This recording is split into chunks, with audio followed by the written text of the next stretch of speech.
The Boeing 737 cruised at 37,000 feet above the Pacific. Its passengers settled into the familiar rhythm of transcontinental flight. In Seat 6A, Major Catalina Raven Volkov had finally found sleep, her dark hair pulled back in regulation fashion even in civilian clothes, her calloused hands folded over a worn paperback novel. The overhead reading light cast harsh shadows across her weathered face, marking the years of high-altitude missions etched into her features like battle scars. She'd been flying for 18 hours straight before this commercial flight, returning from her final deployment in the Middle East. The divorce papers in her carry-on bag felt heavier than any ordnance she'd ever carried. 23 years of service, 12 combat deployments, and somehow the hardest battle had been the one waiting for her at home. The irony wasn't lost on her. She could thread an F-16 through a canyon at Mach 2, but couldn't navigate a marriage falling apart in slow motion. The intercom crackled to life with an urgency that made seasoned travelers look up from their devices. Ladies and gentlemen, this is Captain Morrison speaking. We have an unusual situation developing, and I need to ask if there are any military pilots aboard this aircraft. If you are currently serving or recently separated from any branch of military aviation, please press your call button immediately. Raven's eyes snapped open, her body responding before her mind fully processed the words. Around her, passengers shifted uncomfortably, murmuring among themselves. She could feel the subtle change in the aircraft's attitude, the almost imperceptible adjustment in engine pitch that spoke of controlled urgency. Her hand moved toward the call button, then hesitated. In the cockpit, Captain Morrison was staring at instruments that told an impossible story. The primary flight computers had gone dark one by one, backup systems were failing in cascade, and they were flying on manual controls over some of the most unforgiving terrain in North America. What started as a routine red-eye from Seattle to Denver had become a race against time, physics, and the unforgiving mountains below. The flight attendant appeared beside Raven's seat with practiced calm, but her eyes betrayed the fear building in the forward galley. "Ma'am, are you military?" Raven looked up, meeting the woman's gaze with steady gray eyes that had seen too much and given everything. She nodded once, her voice carrying the quiet authority that came from years of making life-and-death decisions in metal boxes hurtling through hostile skies. "Major Catalina Volkov, United States Air Force, recently separated." The flight attendant's relief was palpable. "Captain Morrison needs to see you immediately." As Raven unbuckled her seatbelt and followed the attendant forward, she couldn't have known that the next few hours would transform her from a forgotten veteran struggling with civilian life into something far more significant. A reminder that heroes aren't always the ones who seek the spotlight, but sometimes the ones resting quietly in Seat 6A, carrying their own private wars, waiting for the moment when everything they've learned, everything they've sacrificed, suddenly matters more than they ever imagined. The cockpit door opened, and Raven stepped into her final mission. Captain Morrison turned in his seat, taking in the compact woman with the steady gaze and the bearing that spoke of countless hours in military cockpits. His relief was immediately tempered by doubt. This wasn't the grizzled male fighter pilot he'd been hoping for. "Major, I hate to ask, but we've got a situation here that's frankly beyond my experience level. I'm a 30-year commercial pilot, but what we're facing—" He gestured helplessly at the instrument panel, where warning lights painted the cockpit in angry reds and ambers. Raven slipped into the jump seat behind the captain, her trained eyes rapidly scanning the displays. The picture that emerged made her stomach clench. Complete hydraulic failure, backup electrical systems compromised, and they were flying over the Colorado Rockies with weather moving in fast. "Talk to me about what happened," she said, her voice carrying the calm authority that had once guided aerial refueling operations over hostile territory. "Started about 20 minutes ago," First Officer Jenkins added, his voice tight with controlled panic. "We lost primary flight computers first, then hydraulics began failing in sequence. We're basically flying a 200,000-pound glider with engines, and the weather radar is showing severe turbulence ahead. Raven studied the altimeter, airspeed indicator, and the primitive backup instruments they were relying on. It was like stepping back in time to her earliest flight training, when pilots flew by feel and instinct rather than computer assistance. "What's your fuel state?" 2 hours, maybe less with the headwinds we're encountering, Morrison replied. Through the windscreen, the Rocky Mountains stretched endlessly below them, their peaks shrouded in building storm clouds. Denver International was still 90 minutes away under normal conditions, but nothing about this situation was normal. Raven's mind raced through possibilities, calculating distances, altitudes, and approach angles with the precision of someone who had made similar calculations under fire. "There are closer options," she said quietly, pulling up her mental map of every airfield within their range. Years of flying combat missions had taught her to always know where the nearest safe haven lay. Colorado Springs has Peterson Air Force Base. Shorter runway than Denver, but it's military. They're equipped for emergency landings. Morrison shook his head. "The weather's worse there. We need the long runways at Denver." Raven leaned forward, pointing to the weather radar display. "Captain, with respect, look at this pattern. That storm system is moving northeast faster than forecast. Denver's going to be socked in by the time we arrive. Peterson might be our only shot." As if summoned by her words, air traffic control's voice crackled through the radio with news that confirmed her worst fears.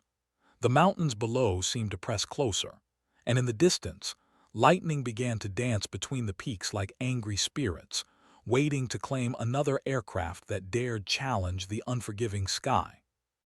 The decision that would determine whether 157 souls would see another sunrise now rested in the hands of 3 pilots, and the weight of that responsibility settled over them like the gathering storm clouds outside. The radio crackled again, this time with a different voice. Denver approach control, their tone carrying the professional urgency that every pilot dreaded hearing. United 447, be advised Denver International is now reporting winds gusting to 60 knots, visibility dropping rapidly due to severe weather. We're showing heavy precipitation and possible wind shear on all approach paths.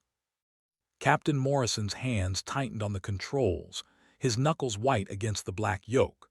Beside him, First Officer Jenkins was working through emergency checklists with the methodical precision of a man trying to hold panic at bay. But it was Raven who spoke first, her voice cutting through the tension with the clarity of someone who had navigated far worse odds.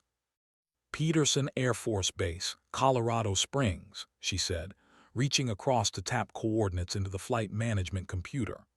"I know that field. Runway 17L35R, 10,000 feet of concrete, and they've got emergency response capabilities that civilian fields can't match." Morrison hesitated. Military bases weren't exactly welcoming to commercial aircraft, and the diplomatic complications of an emergency landing could be significant. But as another gust of turbulence shook the aircraft, his commercial pilot's conservatism began giving way to simple survival instinct. "Major, can you get us clearance?" Raven was already reaching for the radio handset. Her fingers found the correct frequency from memory, a skill drilled into her through countless missions, where knowing the right frequency at the right moment meant the difference between extraction and becoming another casualty statistic. "Peterson Tower, this is Major Catalina Volkov. Call sign Raven, aboard United Flight 447. We have a commercial emergency requiring immediate military assistance." The response came faster than Morrison had expected, crisp and professional. "Major Volkov, Peterson Tower, state your emergency." "Multiple system failures, limited flight controls, 157 souls on board including passengers and crew. We need immediate clearance for emergency approach and landing. Weather has Denver socked in." There was a pause then. "Major, we're showing you on scope. Squawk 7700 and proceed direct Peterson. Emergency services are rolling now. Be advised, we have a crosswind component of 40 knots gusting to 55. Raven felt something shift in the cockpit's atmosphere, the subtle change that occurred when trained professionals recognized they were working with their own kind. Morrison was looking at her differently now, seeing not just a passenger who claimed military experience, but someone whose radio discipline and situational awareness marked her as genuine. "That's a hell of a crosswind for a commercial aircraft," Jenkins muttered. But Raven was already calculating approach angles and drift corrections, her mind automatically compensating for wind vectors that would challenge even experienced military pilots. "We'll manage it," she said simply, then keyed the radio again. "Peterson Tower, Raven, can you give me current barometric pressure and density altitude?" The numbers that came back confirmed what she'd suspected.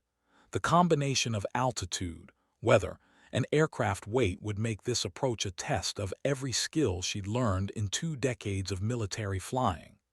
But as she looked at Captain Morrison's uncertain expression, Raven realized that the real challenge wouldn't be getting this wounded bird safely on the ground. It would be convincing a commercial pilot to trust a woman he'd never met to help save everyone aboard. Outside, the storm continued building, and time was running out. The first real test of Morrison's trust came sooner than expected. As they began their approach to Peterson, the aircraft's remaining hydraulic system began showing signs of failure. The flight controls, already heavy and unresponsive, became even more sluggish, requiring both pilots to work together just to maintain basic aircraft attitude.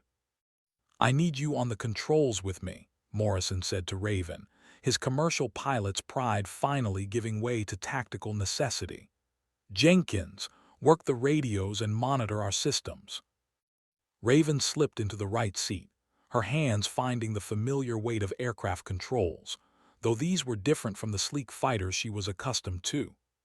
The Boeing 737 felt massive and ponderous compared to an F-16, but the fundamental principles remained the same: energy management, attitude control, and the delicate dance between pilot and machine that meant survival at altitude. "Peterson Tower, United 447, Jenkins called, his voice steady despite the sweat beading on his forehead. "We're showing total hydraulic failure now. This will be a no-flap, no-slat approach." The implications hit all 3 pilots simultaneously. Without flaps and slats, their approach speed would be significantly higher, their landing roll much longer, and their margin for error virtually non-existent. The 10,000-foot runway at Peterson, which had seemed adequate minutes before, now felt barely sufficient. "Copy, United 447. Emergency vehicles are in position. We've cleared all traffic and activated crash response protocols." Raven's eyes swept the instrument panel, calculating approach speeds, landing distances, and the dozens of variables that would determine whether they walked away from this landing. "We need to come in hot and high," she told Morrison. "Normal approach speeds won't work without flaps. I'm thinking 160 knots over the threshold." Morrison nodded grimly. In 30 years of commercial flying, he'd never attempted a landing at such speeds in an aircraft this size. But as he looked at the woman beside him, nodding the way her hands moved confidently over controls that were foreign to her specific training, he found himself trusting her instincts. "Major," he said quietly, "I need to know, how many emergency landings have you made?" Raven's answer came without hesitation, her voice carrying the weight of memory and experience. 17. 3 of them with significant battle damage, 2 in weather worse than this. Never lost a aircraft I was flying, never lost a wingman I was responsible for." The statistics were impressive, but what struck Morrison most was what she didn't say. The implicit acknowledgement that military flying carried risks that commercial aviation rarely faced, and that she had survived situations where the margin between success and catastrophe was measured in milliseconds and inches. "Okay," Morrison said, his voice finding new strength. "Your airplane, Major, talk me through it." As they began their final approach, the lights of Colorado Springs spread out below them like scattered jewels against the dark landscape. The storm was closing fast, lightning illuminating the mountains in stark, dramatic flashes. But in the cockpit, three professionals worked with the quiet efficiency of people who understood that the next few minutes would define not just their own fates, but the lives of everyone trusting them to bring this wounded bird safely home. The runway lights appeared through the weather, twin lines of white and red stretching into the distance like a pathway to salvation, if they could reach it. "United 447, you are cleared to land runway 17 left. Wind is 170 at 45 gusting to 58 knots. Emergency equipment is standing by." Raven's response was immediate and professional. "Cleared to land 17 left, United 447. But as she spoke into the radio, her free hand moved to the small silver wings pinned inside her jacket. Her original pilot's wings from flight school, worn thin by years of touching them before every dangerous mission. Some rituals transcended rank and service branch, and this moment felt like all the others when everything she'd learned, everything she was, came down to the next few minutes of flying. The approach was like threading a needle in a hurricane. The crosswind pushed them sideways across the runway centerline while Raven fought to maintain proper airspeed in the turbulent air.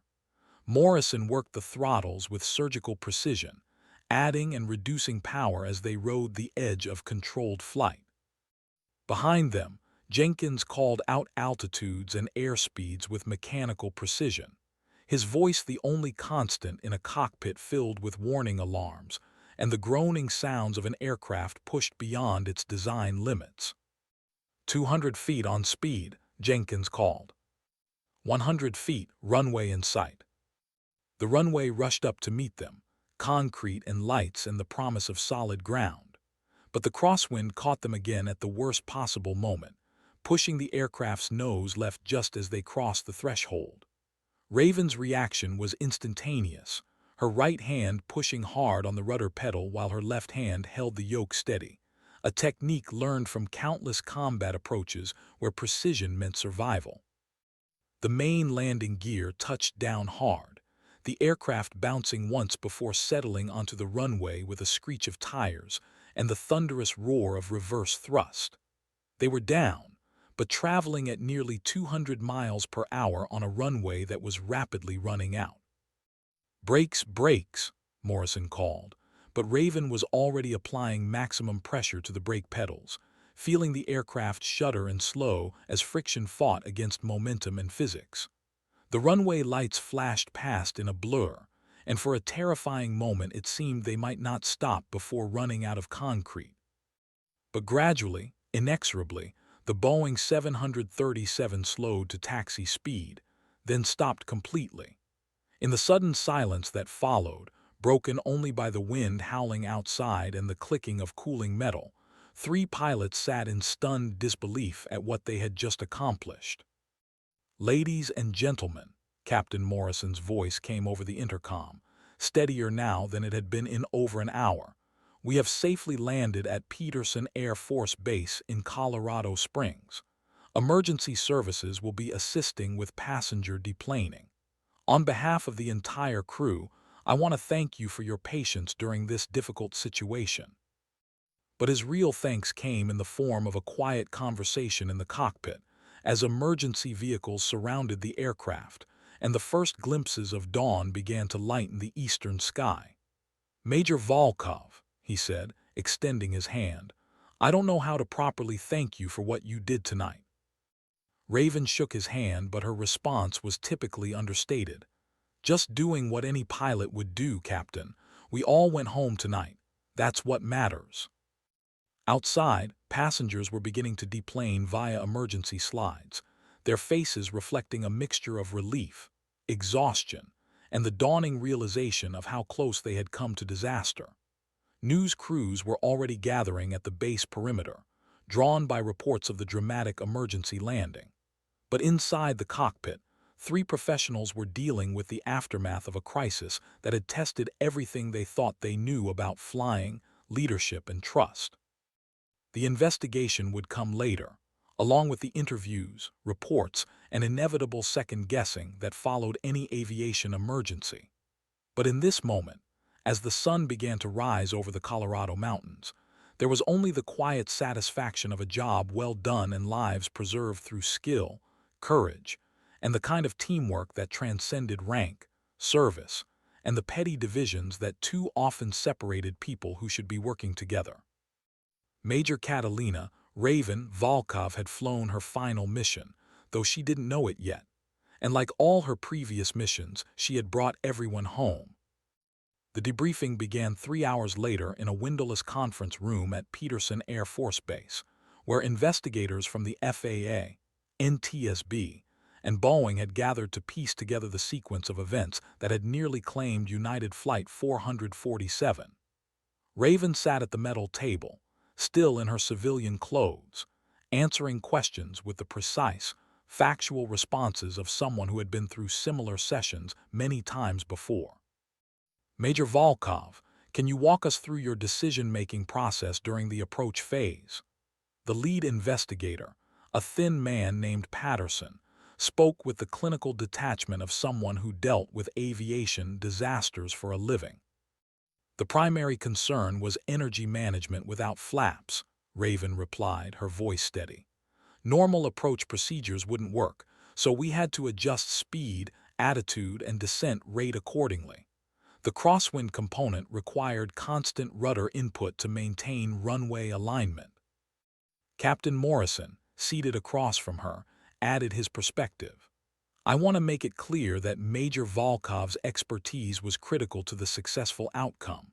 Without her knowledge of military approach procedures and emergency protocols, I don't believe we would have made it. The investigator made notes, but his next question revealed the skepticism that had been building throughout the interview. Major, your service record shows extensive fighter experience, but limited time in large commercial aircraft. How do you account for your ability to successfully assist in landing a Boeing 737 under emergency conditions? There it was, the doubt that Raven had faced throughout her military career, the assumption that her gender and size somehow negated her skills and experience. She'd heard variations of this question in fitness evaluations, promotion boards, and assignment interviews. The subtext was always the same. Are you really as good as your record suggests? Sir, the principles of flight don't change based on aircraft size or type, she answered calmly. Energy management, control authority, and emergency procedures translate across platforms. I've been flying for 23 years, with over 4,000 flight hours in military aircraft under conditions that regularly exceeded normal operational parameters. First Officer Jenkins, who had remained quiet through most of the interview, suddenly spoke up.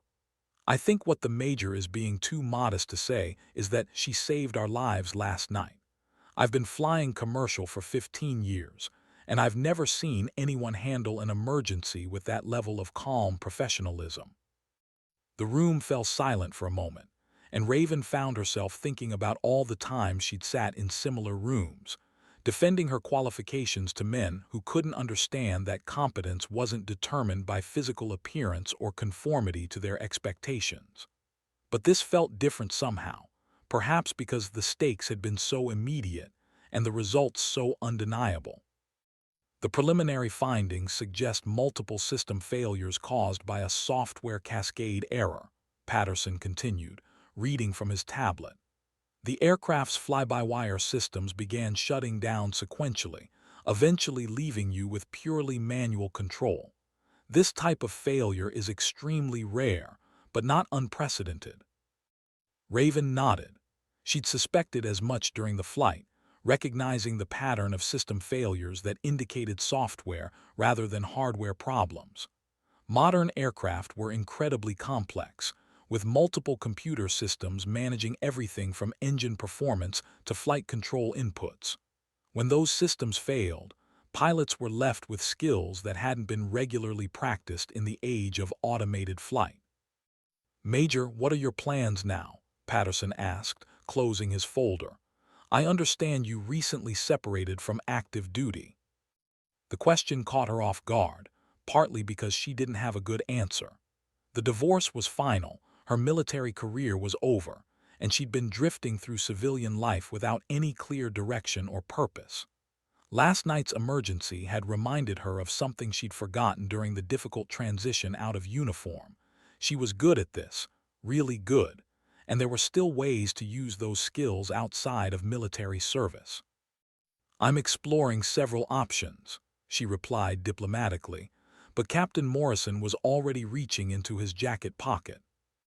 "Actually, Major, I think I might have a suggestion," he said, pulling out a business card. "United Airlines has been developing new emergency response protocols for situations exactly like what we faced last night. We need consultants with your kind of experience, people who understand crisis management under extreme pressure." As the meeting broke up and the investigators headed back to their respective offices, Raven found herself standing outside the conference room with a business card in her hand and the beginning of a new purpose taking shape in her mind. The transition from military to civilian life had been more difficult than any mission she'd ever flown, but perhaps that was because she'd been thinking about it wrong. She wasn't leaving her old life behind.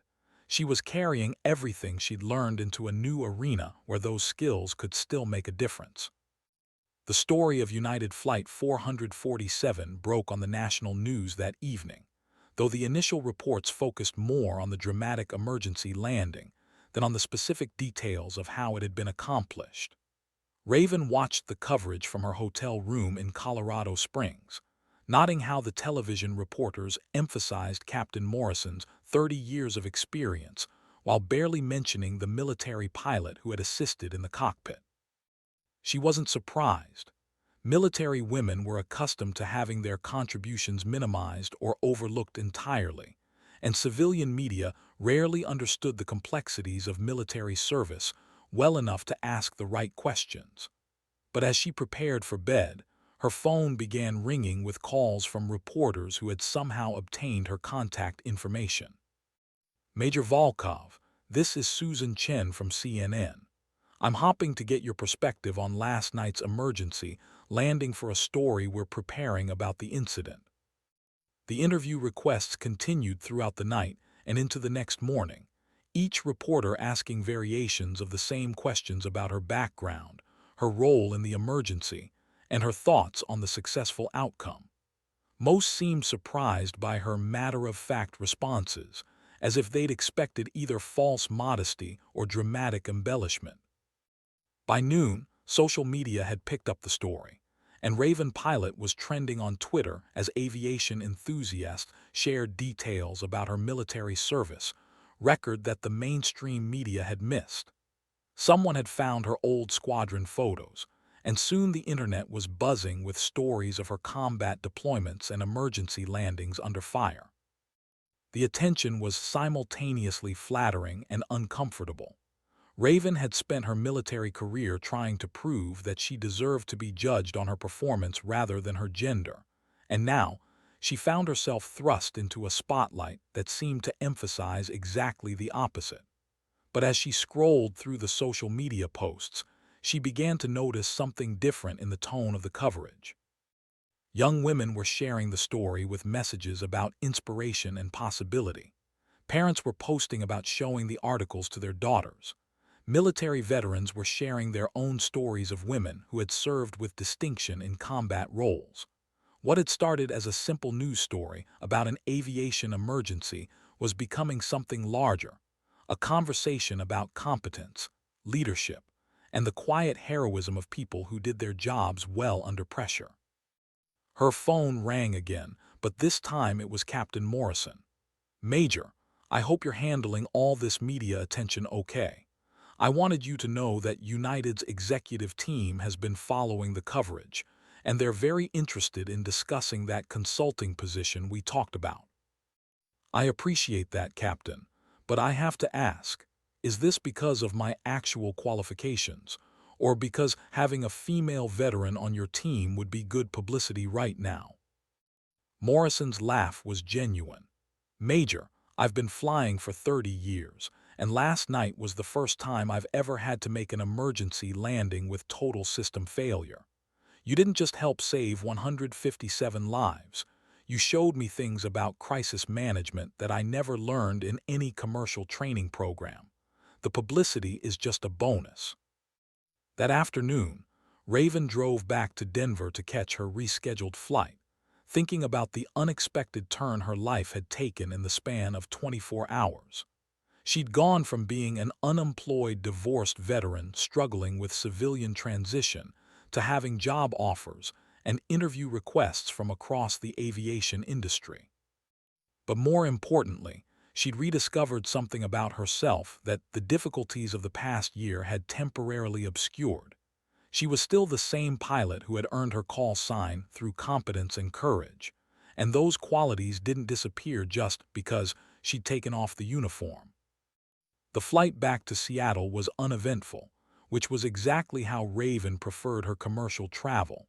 But as she settled into seat 12C this time, she noticed other passengers glancing at her with recognition, and the flight attendant made a point of thanking her for her service.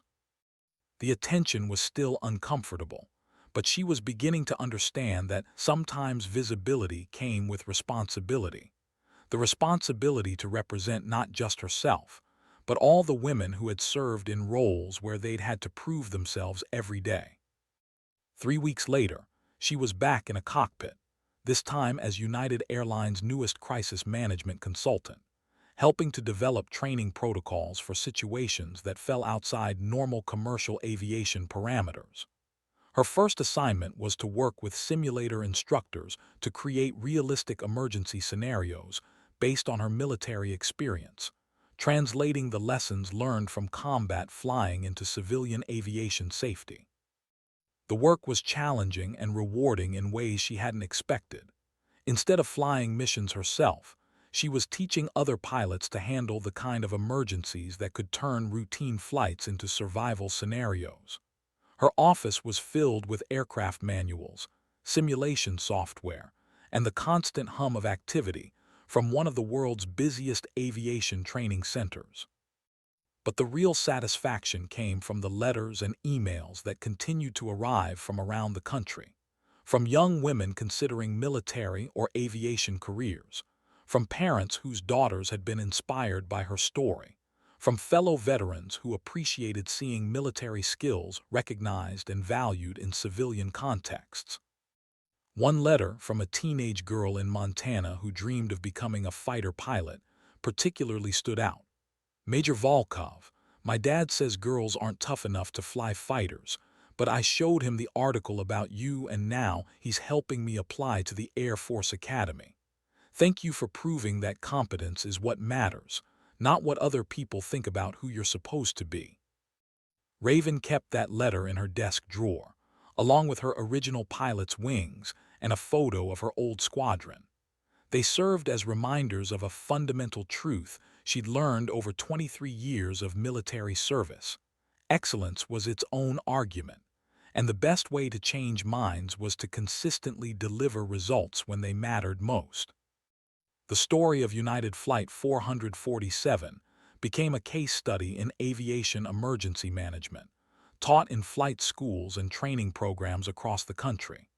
But for Raven, it represented something more personal, the recognition that the skills and values she developed in military service weren't relics of a previous life, but tools that could continue making a difference in whatever came next. She'd found her way home, not to a place, but to a purpose that honored everything she'd learned and everything she'd given in service to her country. And in quiet moments between training sessions and consultant meetings, she sometimes thought about that terrified flight attendant asking if there were any military pilots aboard, and smiled at the reminder that you never knew when your next mission might begin. Some heroes wore uniforms and flew fighter jets over foreign countries. Others wore civilian clothes and sat quietly in seat 6A, carrying their skills and experience like a gift waiting to be opened when the moment demanded it.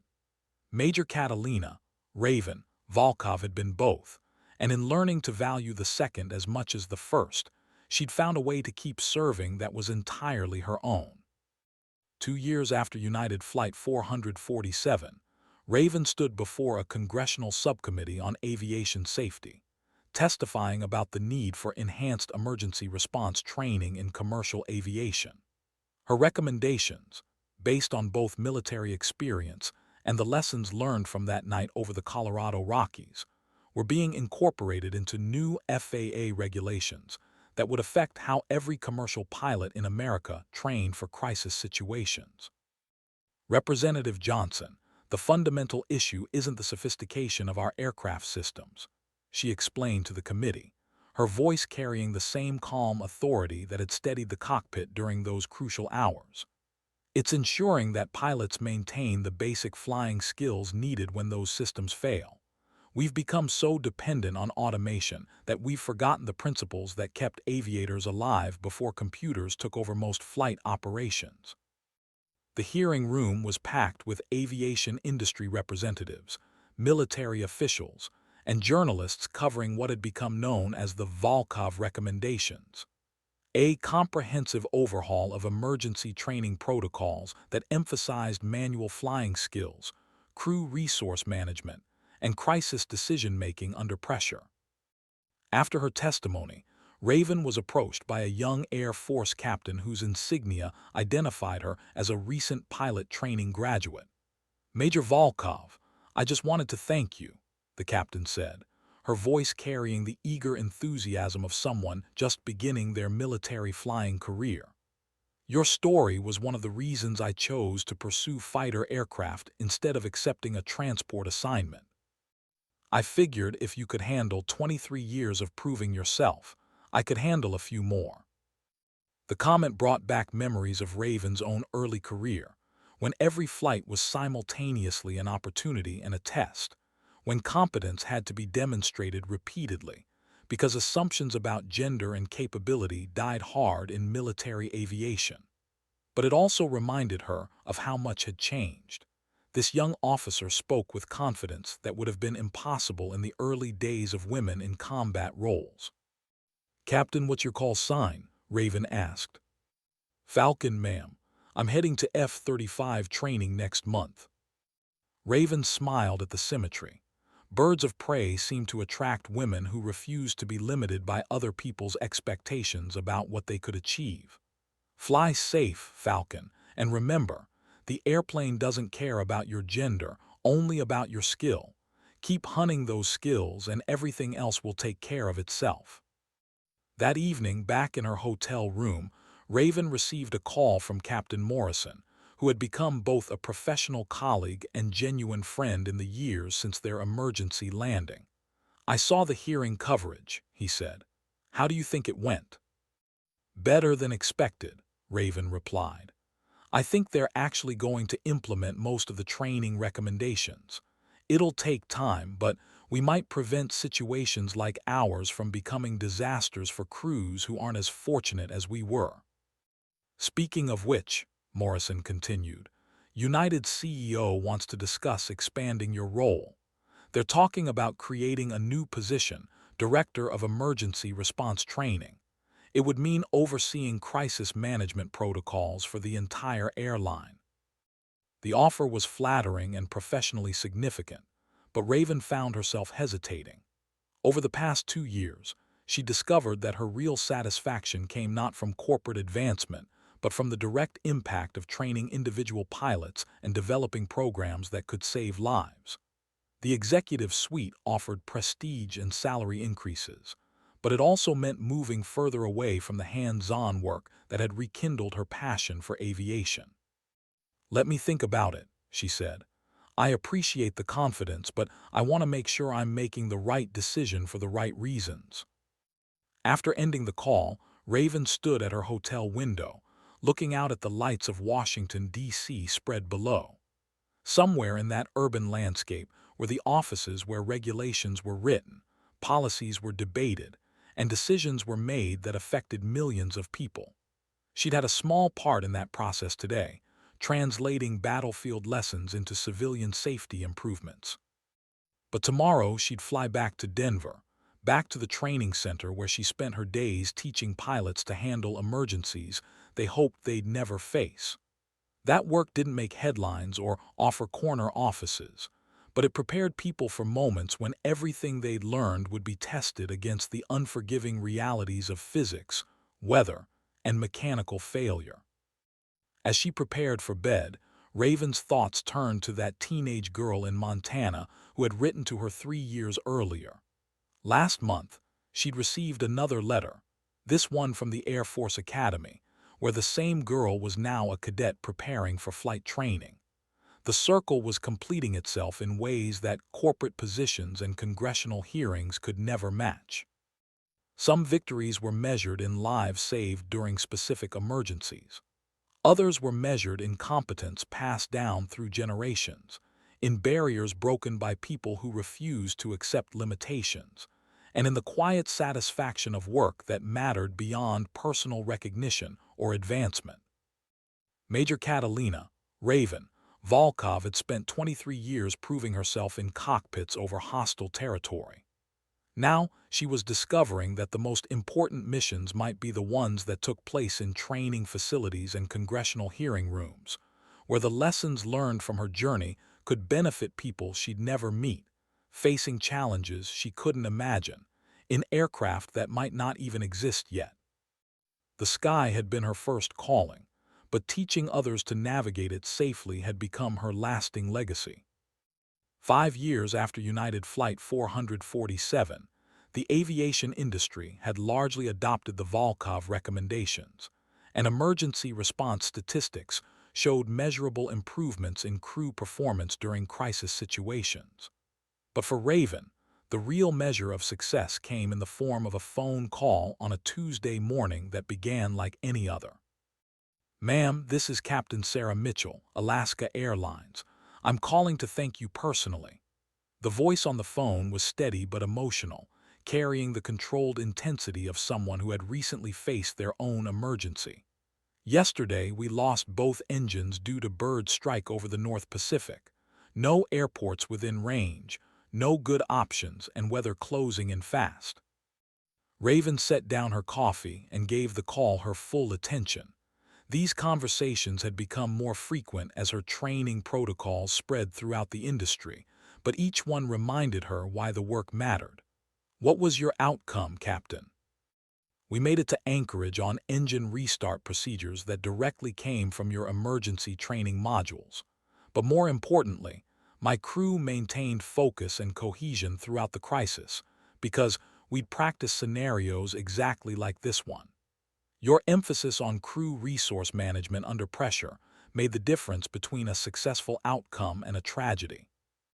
The details that followed painted a picture of professional competence under extreme stress, pilots working together to solve problems that had no standard solutions, flight attendants managing passenger anxiety while preparing for potential water landing, and air traffic controllers coordinating resources across multiple agencies to provide support.